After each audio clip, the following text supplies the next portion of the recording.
Good morning students. आज हम नया चैप्टर स्टार्ट करे हैं, दैट इज़ अ कोस्ट। ठीक है, सबसे पहले हमने प्रोडक्शन चैप्टर किया था कि जब भी प्रोड्यूसर होता है वो किसी भी चीज़ की मैन्युफैक्चरिंग करता है। जब प्रोड्यूसर है वो किसी भी चीज़ की मैन्युफैक्चरिंग करता है, यानी कि उस चीज़ को प्रोड्यूस करता है, तो उसे बहुत सारे फैक्टर लगाने पड़ते हैं। उसे बहुत सारे क्या करने पड़ते हैं, फैक्टर लगाने पड़ते हैं। ठीक है, जब वो प्रोडक्शन करता है तो जो प्रोडक्शन के लिए उससे बहुत सारी कॉस्ट भी बेयर करनी पड़ती है।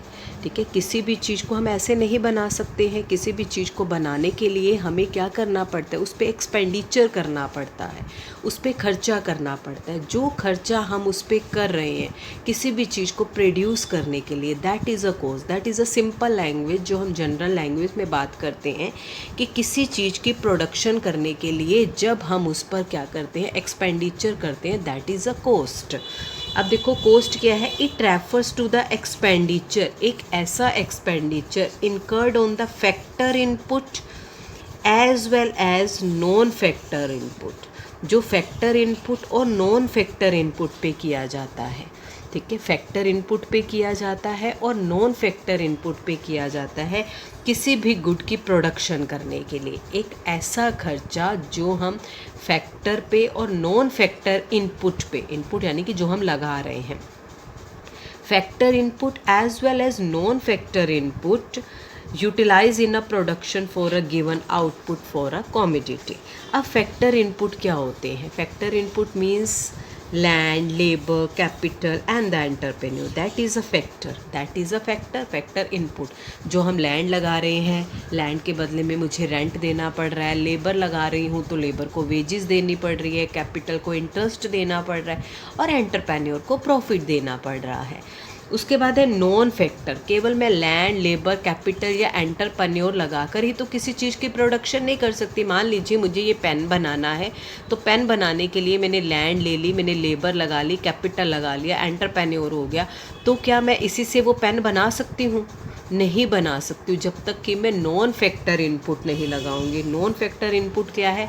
मेरे पास रॉ मटेरियल, ये जो प्लास्टिक यूज़ हुआ है, ये जो प्रिंटिंग इस पर यूज़ हुई है, ठीक है, इसके अंदर जो स्पंज है, इसके अंदर जो इंक है, everything use the non factor input यानी कि रॉ मटेरियल। और बनाने के लिए मुझे मशीन भी चाहिए, मशीन को चलाने के लिए मुझे इलेक्ट्रिसिटी चाहिए। उसके बाद है ट्रांसपोर्टेशन, मुझे सामान मंगवाने के लिए, सामान भेजने के लिए मुझे ट्रांसपोर्टेशन कॉस्ट भी बेयर करनी पड़ती है। तो कॉस्ट क्या है? कॉस्ट क्या है? It refers to the expenditure, वो एक ऐसा खर्चा है इनकर्ड ऑन द, जो मुझे input as well as non factor, factor input और नॉन फैक्टर इनपुट पे लगाना पड़ता है किसी भी गुड्स की प्रोडक्शन करने के लिए। फैक्टर आपको पता लगे land, labour, capital and the entrepreneur होते हैं। नॉन फैक्टर आपको पता है रॉ मटेरियल, इलेक्ट्रिसिटी, ट्रांसपोर्टेशन। अब आ जाती है cost is the summation, cost is the sum total of the explicit cost and the implicit cost भी होती है। एक्सप्लिसिट कॉस्ट क्या होती है कि it is a payment made to the outsider, जब हम किसी भी चीज़ की प्रोडक्शन करने के लिए पेमेंट आउटसाइडर को देते हैं for hiring their factor service. मान लीजिए आपका घर बन रहा है, कंस्ट्रक्शन का काम चल रहा है, ठीक है, कंस्ट्रक्शन के काम के लिए आपने लेबर हायर की है, तो लेबर को जो आप पेमेंट दे रहे हो, लेबर को जो आप पेमेंट दे रहे हो, आपने लैंड ली है, लैंड को जो आप रेंट दे रहे हो, यानी कि हर चीज़ को बाहर दे रहे हो, यानी कि आउटसाइडर। ठीक है, एक्सप्लिसिट, जो आप फैक्टर सर्विस लेने के बदले में आउटसाइडर को आपको जो पेमेंट करनी पड़ रही है, that is a explicit cost, that is a explicit cost.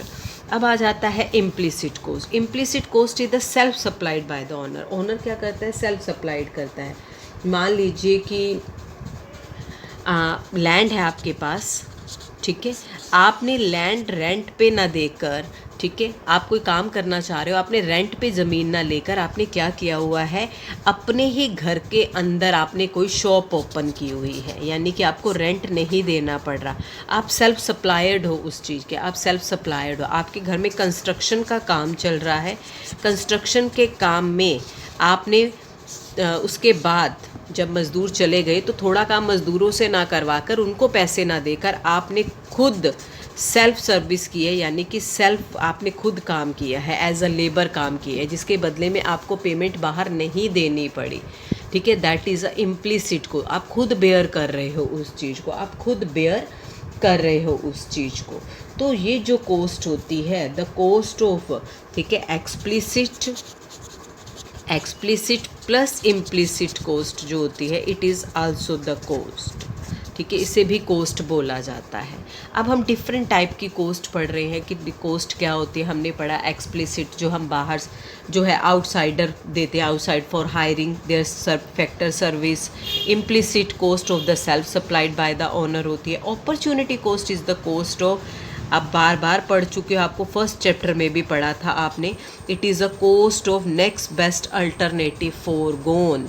Next best alternative लेने के लिए जो आपको फोरगोन करना पड़ता है, that is a opportunity cost. आपकी एक लैंड है, इस लैंड पर आप वीट और राइस की प्रोडक्शन कर रहे हो, आप वीट और राइस की प्रोडक्शन कर रहे हो। मान लीजिए कि वीट जो है, आप यहाँ पर 50 क्विंटल जो है वीट की प्रोडक्शन कर लेते हो, 50 क्विंटल वीट की प्रोडक्शन करते हो, और 40 क्विंटल जो है आप किसकी प्रोडक्शन कर रहे हो, राइस की प्रोडक्शन कर रहे हो। या तो इस लैंड पे 40 वीट पे 50 क्विंटल वीट की प्रोडक्शन होगी, या फिर 40 क्विंटल राइस की प्रोडक्शन होगी, ठीक है। अगर आप 50 क्विंटल वीट की प्रोडक्शन करना चाहते हो, नेक्स्ट बेस्ट अल्टरनेटिव लेना चाहते हो, तो आपको राइस का क्या करना पड़ेगा, फोरगोन करना पड़ेगा, that is a opportunity cost, that is a opportunity cost. चलिए अब है real cost. It refers to the pain, real जो आपको रियल में बेन करनी पड़ती है। आपके घर में कंस्ट्रक्शन का काम चल रहा है, सारी हेडेक किसकी है, पापा की है। मटेरियल लेकर आना, लेबर लगाना, लेबर को पेमेंट देना, सबको हायर करना, ठीक है।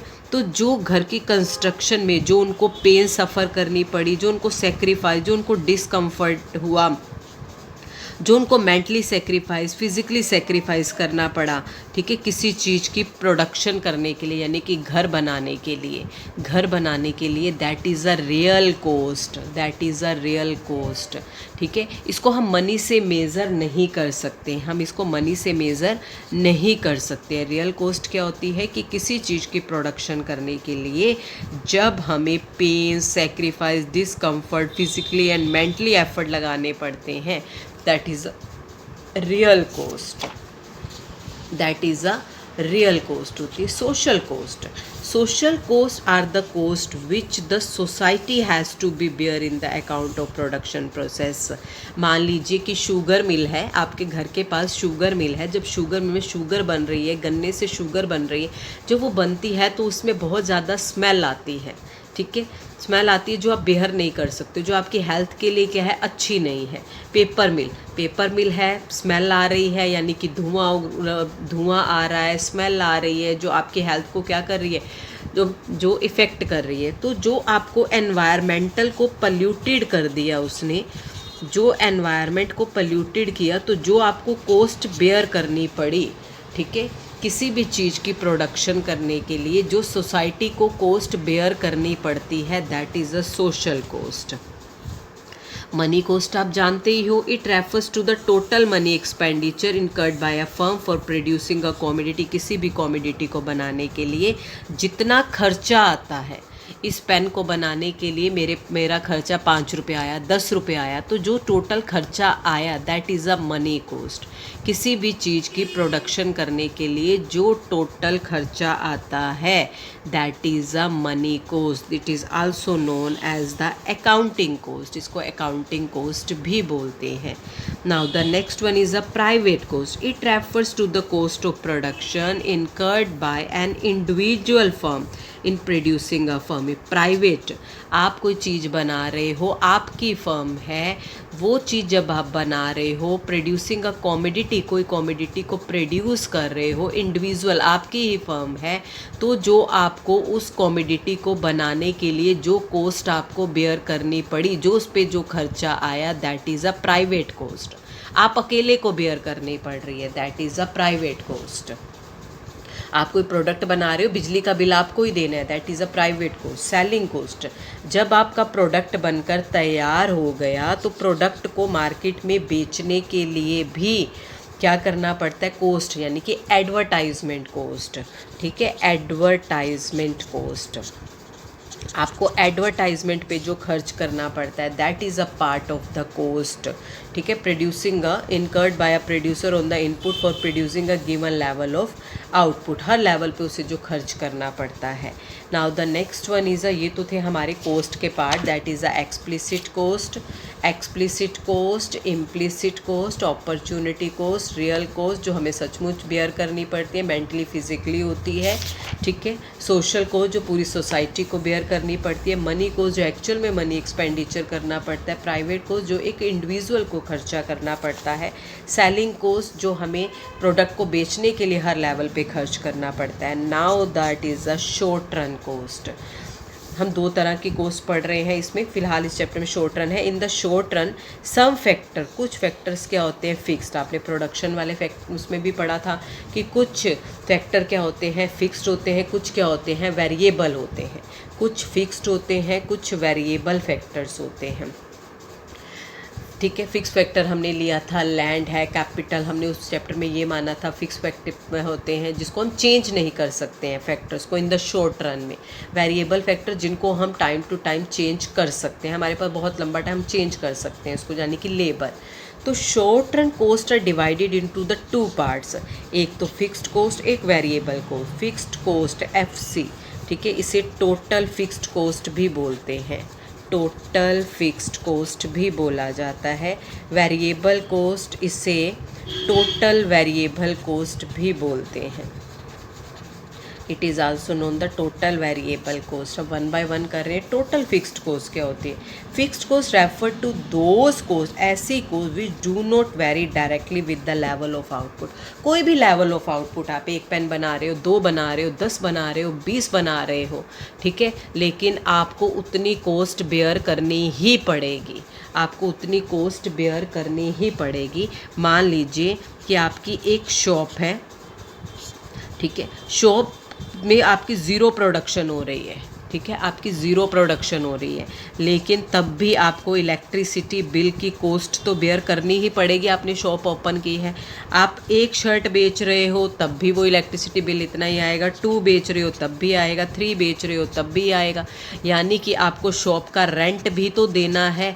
आपकी ज़ीरो सेल हुई है तब भी रेंट तो देना ही है। 1 हुई, आप जिसको रेंट देना, आप ये तो नहीं कहोगे कि मेरी तो कोई सेल ही नहीं हुई इस महीने में, कैसे दे दूँ, मेरी सेल तो ज़ीरो थी, ठीक है। तो कुछ कॉस्ट क्या होती है, that is a fixed cost जो आपको बेयर करनी ही पड़ती है, ठीक है, चाहे आपकी प्रोडक्शन ज़ीरो ही क्यों ना हो, ठीक है। लाइक रेंट हो गया, interest on the loan, interest on the loan आपकी इनकम आए ना आए, जो आपने कर्जा लिया है बैंक से उसकी इंस्टॉलमेंट, उसका इंटरेस्ट आपको देना ही देना है, ठीक है, वो उसको आप मना नहीं कर सकते। आपकी 10,000 की इंस्टॉलमेंट जा रही है, आपको देनी ही देनी है, आपकी 1000 की जा रही, जितनी भी जा रही है आपको देनी ही देनी है। आपने कोई परमानेंट स्टाफ रखा है, टेम्परेरी स्टाफ रखा है तो आप उसको निकाल भी सकते हो, लेकिन जो परमानेंट स्टाफ है आपको उसकी सैलरी देनी ही देनी है। इंश्योरेंस प्रीमियम जो है आपको देना ही देना है। आपसे कोई भी पूछ सकते हैं कि that is a fix factor और वेरिएबल फैक्टर, ठीक है। Fixed factor is also known the supplementary cost, किसी भी दूसरे नाम से आ सकता है बेटा ये, ठीक है। Fixed factor is also known as the supplementary cost, general cost, overhead cost, unavoidable cost, हर कीमत पे हमें देनी देनी, हम इसको अवॉइड कर ही नहीं सकते। इनडायरेक्ट कोस्ट है, इनडायरेक्ट कोस्ट है। चलिए अब हम इसका टेबल करते हैं। That is a output,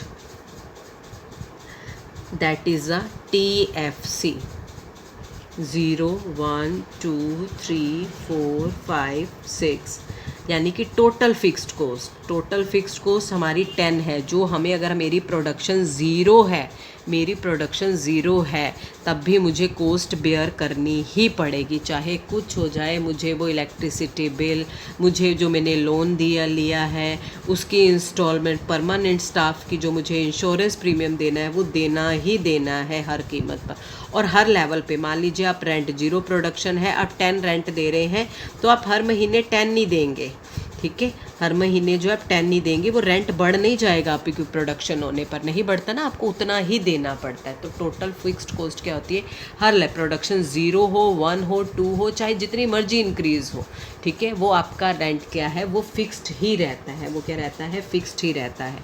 now we will describe in the diagrammatically.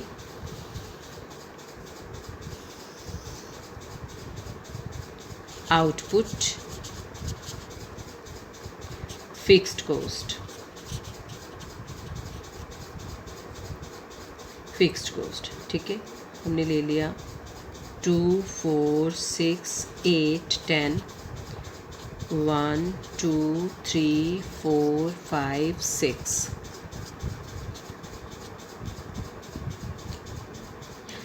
0 पर भी 1 है, 1 पे 10 है, सॉरी 0 पर भी 10 है, 1 पे 10 है, 2 पे भी 10 है, 3 पे भी 10 है, 4 पे भी 10 है, 5 पे भी 10 है, 6 पे भी 10 है, ठीक है। तो that is a total fixed cost जो कभी भी चेंज नहीं होती है, कभी भी चेंज नहीं होती है। टोटल फिक्स्ड कॉस्ट क्या होती है, horizontal. Total fixed cost is a horizontal straight line parallel to X axis के हमेशा इक्वल होती है, क्योंकि यहाँ पर आउटपुट जो है ऑलवेज फिक्स्ड, कॉस्ट जो है, cost fixed at every level of output. हर लेवल ऑफ आउटपुट पे ये क्या रहती है, फिक्स्ड रहती है। तो that is a straight line, horizontal straight line होती है, जो किसके बराबर आती है, ओ एक्स एक्सिस के बराबर आती है। क्लियर है। आप देखो जैसे फिक्स्ड कॉस्ट क्या होती है कि आप चाहे आपके घर पे आपने देखा होगा कि टेलीफोन कनेक्शन पहले लगे हुए थे, चाहे आप उसको यूज़ करो ना करो, लेकिन आपको एक मिनिमम अमाउंट देना ही देना है, आपको मिनिमम अमाउंट देना ही देना है। इलेक्ट्रिसिटी आप यूज़ करो ना करो, लेकिन आपको एक मिनिमम अमाउंट जो उसका आता है वो देना ही देना। That is a total fixed cost, total fixed cost. Now the next one is a total variable cost. Variable cost refer to those cost, वो cost which vary directly with the level of output. आप जैसे जैसे output को बढ़ाओगे आपकी cost भी क्या है, बढ़ेगी, ठीक है। मैं प्रोडक्शन कितनी कर रही हूँ, मैं 1 शर्ट बना रही हूँ, मैं 2 बना रही हूँ, मैं 3 बना रही हूँ, तो जैसे जैसे मैं शर्ट बनाती जाऊँगी या किसी चीज़ की प्रोडक्शन करती जाऊँगी, उसके लिए रॉ मटेरियल भी तो मुझे चाहिए, यानी कि उसकी कॉस्ट क्या है मेरे लिए बढ़ती जाएगी, उसकी कॉस्ट क्या है मेरे लिए मैं प्रोडक्शन बढ़ाऊँगी तो मुझे क्या है, मशीनें ज़्यादा लगानी पड़ेंगी, मशीनें ज़्यादा लगाऊंगी तो मेरा इलेक्ट्रिसिटी चार्जेस बढ़ना शुरू हो जाएगा, मैं लेबर ज़्यादा लगाऊंगी, मुझे लेबर का खर्चा ज़्यादा देना पड़ेगा, ठीक है। तो permanent payment of the raw material है, पावर फ्यूल है, वेजेस ऑफ कैजुअल लेबर है।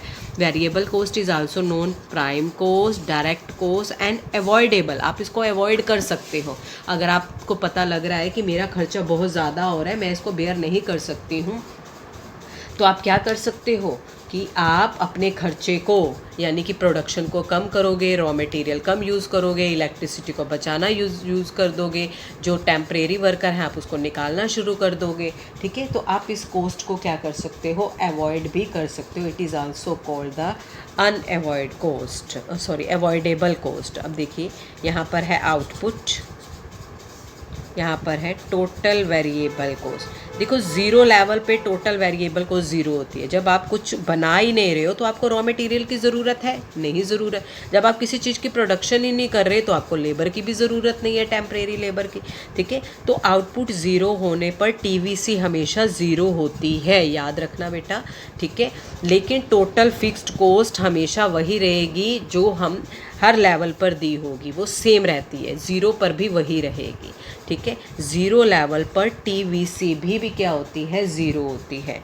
लाइक 1 2 3 4 5 6।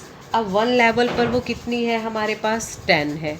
सेकेंड लेवल पर 18, फिर 24, फिर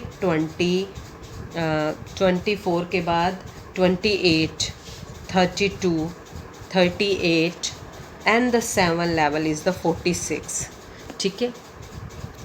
0, 10, 18, 24, 28, 32, 38 एंड 46। अब हम इसको एक डायग्राम से प्रेजेंट कर रहे हैं बेटा।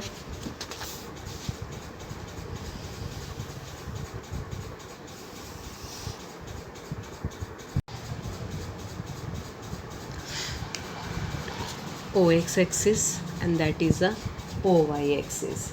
ओ एक्सिस पे क्या लिया हमने output in units and variable cost in rupees.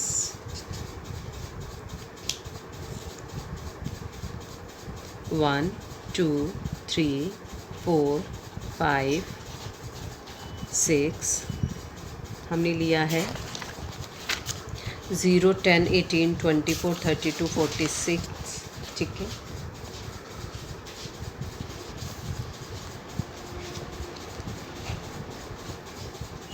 हम ले लेते हैं 0, 10, 18 लिया है तो हम गैप ले लेते हैं इसका 2, 4 लेंगे तो ज़्यादा बड़ा हो जाएगा। 4, 8, 12, 16, 20, 24, 28, 32, 36, 40, 44, 48। ठीक है, 4, 4 का गैप ले लिया बेटा मैंने। अब देखो 0 पर ये 0 ही है, 0 पर ये क्या है, 0 है। 1 पे कितना है, ये 10 है। 1 पे कितनी है, ये देखो 10। 1 पे है ये 10। 2 पे है ये हमारे पास 18। 3 पे है 24।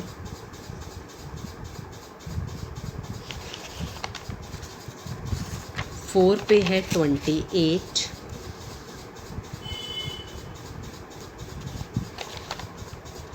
फिर 32।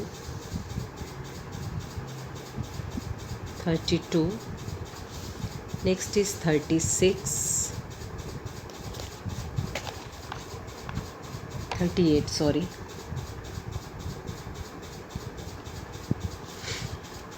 एंड 7 पर हमारे पास आ जाती है 46।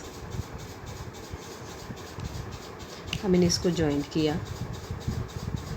देखो पहले ये शेप आई, फिर ये इस तरह से शेप गई और फिर ये इस तरह से शेप गई। That is a TVC। That is a TVC। पहले ये इस तरह से गई, फिर ये इस तरह से, फिर ये इस तरह से गई। ठीक है, 0, 10 देखो मैं पहले मैंने गैप लिया 10 का, फिर 8 का, फिर 6 का, फिर 4 का। ठीक है, 10, 10, 8, 6, 4।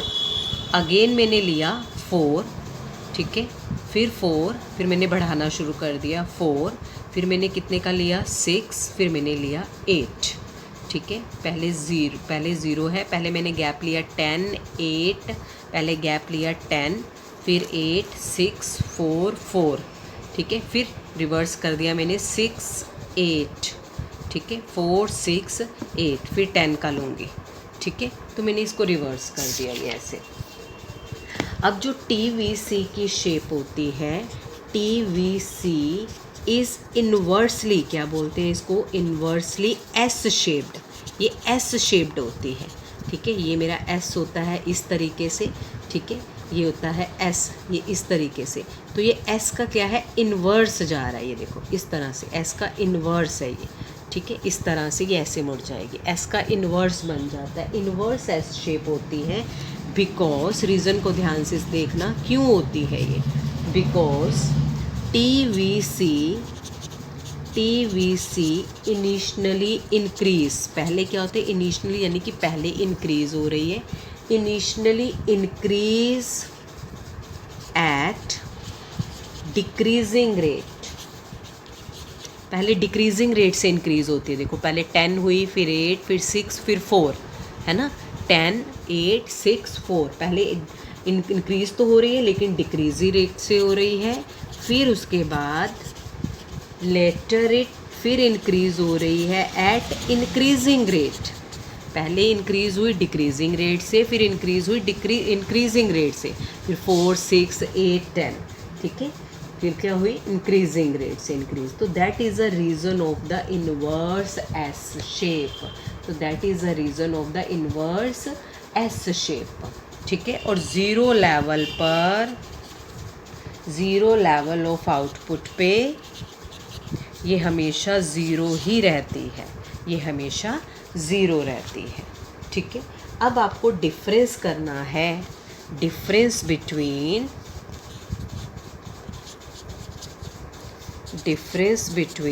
TVC एंड TFC के बीच में डिफरेंस क्या है। सबसे पहले जब भी डिफरेंस करना होता है, टी शेप में करना होता है, सबसे पहले हम लिखते हैं बेसिस। यहाँ पर आ जाएगा total variable cost, total fix cost. Basis में सबसे पहला डिफरेंस आ जाएगा मीनिंग। तो total variable cost refers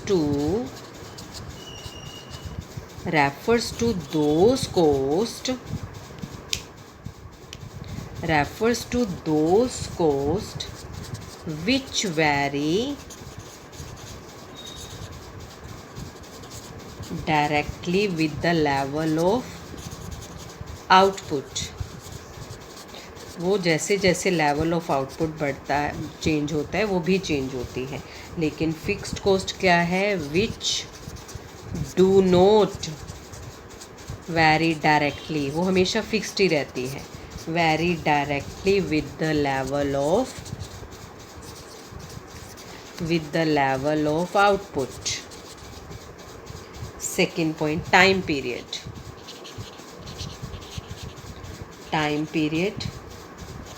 it can be changed, ये चेंज होती है शॉर्ट पीरियड में। It can be changed in short run, it cannot changed in the short run। cost of zero output क्या होगा, ठीक है,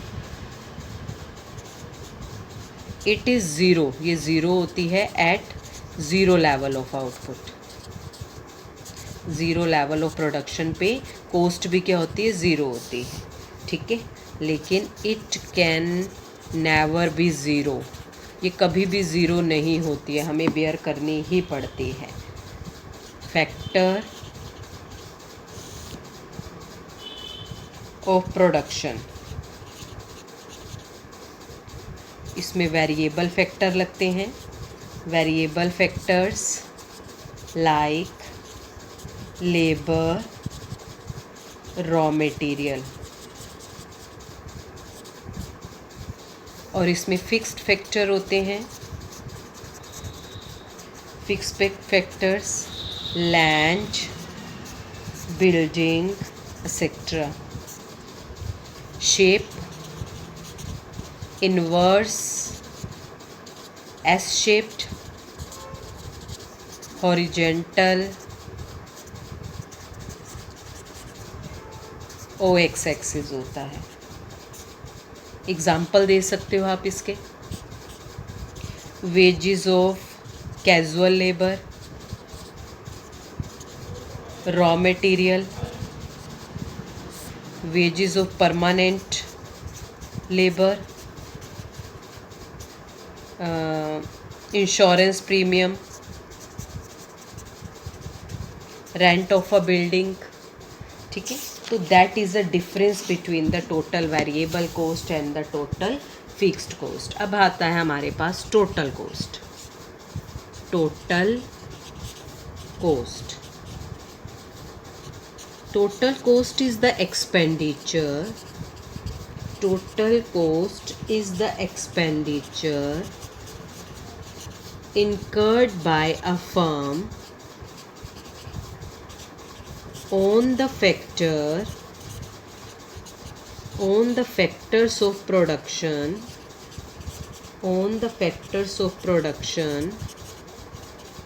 required for the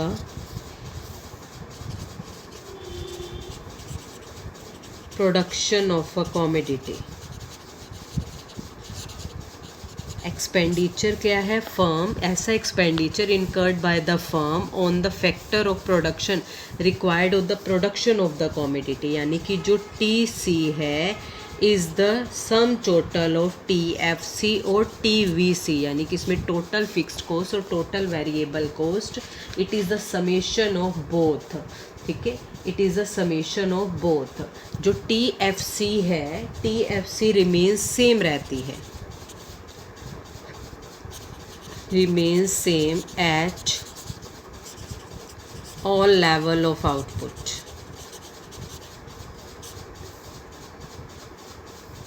और जो TC चेंज होगी ना मेरी, TC change entirely due to TVC के कारण उसमें चेंज आता है। चलो हम टेबल से समझते हैं बेटा पहले इसको। Output TFC, TVC and TC। देखो 0 1 2 3 4 5 10 10 10, ये हमेशा हर लेवल पे क्या रहती है? फिक्स्ड रहती है।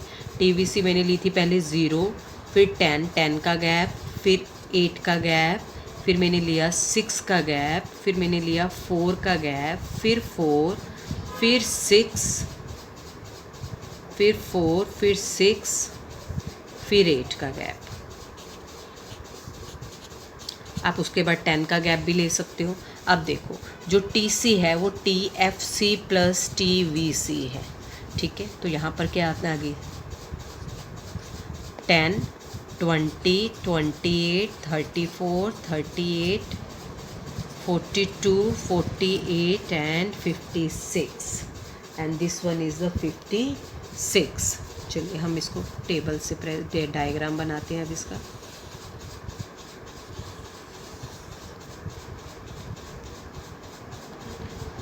हम गैप ले लेते हैं 6, इसका ले लेते हैं 6, 12, 18, 24, 30, 36, 42, 48,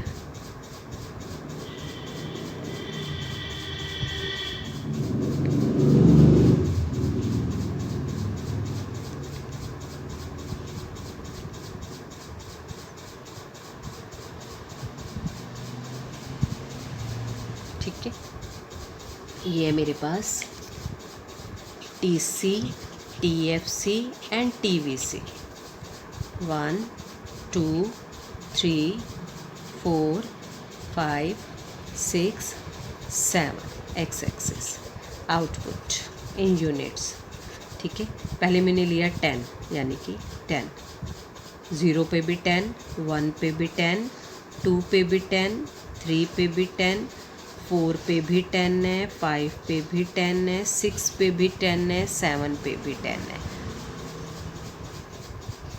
that is my total fixed cost, that is my total fixed cost, ठीक है। अब मैं बना रही हूँ TVC, ठीक है। 0 पर 0 है, 0 पे 0, 1 पे 10 है, 1 पे 10 है, 2 पे 18 है, 3 पे 24 है, 4 पे 28 है, 5 पे 32 है, 6 पे 38 है, 6 पे 38, दिस वन, 7 पे 46 है, 46 है। तो मेरी ये शेप आएगी।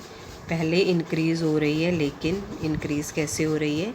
डिक्रीजिंग रेट पे, फिर इंक्रीज़ हो रही है इंक्रीजिंग रेट से, ठीक है। TVC, अब TVC, अब TC बनानी है। देखो बिल्कुल पैरेलल आएगी, देखना इसके। 0 पे 10 है मेरे पास, 0 पे भी मेरे पास कितनी आ रही है? 10, ठीक है। 0 पर आ रही है 10, 0 पे 10, 1 पे है 20, 2 पे आ रही है 28, 3 पे कितनी आ रही है 34, 4 पे आ रही है 38, 5 पे आ रही है 42, 6 पे आ रही है 48, पे आ रही है 56। देखो मैंने इसको जॉइंट किया,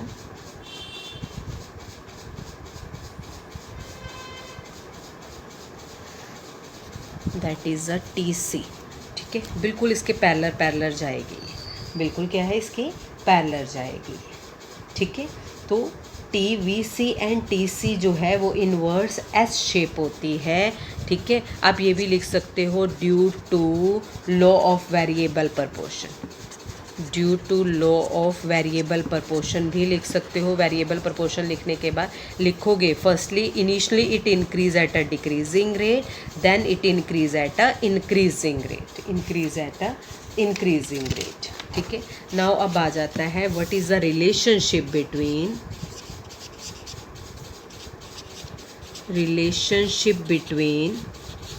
TC, TFC एंड TVC। जैसे ही बेटा आपको रिलेशन करना है, सबसे पहले आपको डिफ़ाइन लिखनी है। TFC लिखो पहले, TFC की डिफ़ाइन क्या है, TVC की डिफ़ाइन क्या है और TC की डिफ़ाइन क्या है। जो TC है it is a summation of TFC minus TVC। ठीक है, और जो TVC होता है वो कैसे निकालते हैं, अगर मैं TC में से TFC माइनस कर दूंगी तो TVC आ जाएगा। अगर मैं TFC निकालना है मुझे तो TC में से TVC माइनस कर दूंगी तो TFC आ जाएगा मेरे पास। ठीक है, देखिए अब रिलेशन करते हैं। फर्स्ट अब हमने रिलेशन जब करना है तो सबसे पहले आपको टेबल बनाना है। सेम टेबल बनेगा आपके पास और सेम डायग्राम बनेगा। Same table and the diagram बनाना है जो भी आपने बनाया है। ठीक है, अब आपने डिफरेंस में अब आपने रिलेशन में क्या लिखना है। फर्स्ट लिखोगे सबसे पहले TFC की शेप क्या होती है। TFC curve is horizontal straight line. Horizontal क्या है, स्ट्रेट लाइन है जो पैरेलल टू x एक्सिस है। ठीक है, यानी कि it remains constant at all level of output. जैसे जैसे आपने बनाया, टेबल बनाया, जो बनाया आपने वैसे वैसे उसको लिखते जाना है। ठीक है, अब TVC क्या होती है, इनवर्स S शेप्ड है। TC is also inverse S shaped. क्यों है, due to law of variable proportion, law of variable proportion. ठीक है, पहले क्या है इनिशियली, सबसे पहले क्या होती है initially increase at decreasing rate, फिर वो कांस्टेंट होती है, 4 आई थी, फिर वो कांस्टेंट होती है, then increase at increasing rate पे इंक्रीज हो जाते हैं। ठीक है, थर्ड लिखोगे ज़ीरो लेवल पे इसका क्या इफेक्ट पड़ता है, at zero level of output TC जो है इज़ इक्वल टू, देखो TC किसके इक्वल आ रही है, TC equal to the TFC होता है। TC equal to TFC because there is no variable cost at zero level of output, zero level of output. So TC and TVC curve जो है, एक एक चीज़ को ध्यान देना है। TC and TFC curve start from the same point से start होते हैं, which is above the origin, which is above the origin. Fourth point देखो, the vertical distance between TFC curve and TVC curve क्या थे, equal थे। Curve ये देखो, TVC and TC curve equal आएंगे डिस्टेंसेस का। The vertical distance between the TFC and TC curve, TVC and TC curve are equal होते हैं, parallel होते हैं एक दूसरे के, बिकॉज उनका डिफरेंस जो है वो बिल्कुल बराबर होता है। ठीक है, तो ये आप डिफरेंस करोगे। ठीक है, ये आप क्या करोगे, डिफरेंस करोगे इसका। ठीक है, मेरी TC और TVC इंक्रीज हो रही है। ठीक है, एट ईच लेवल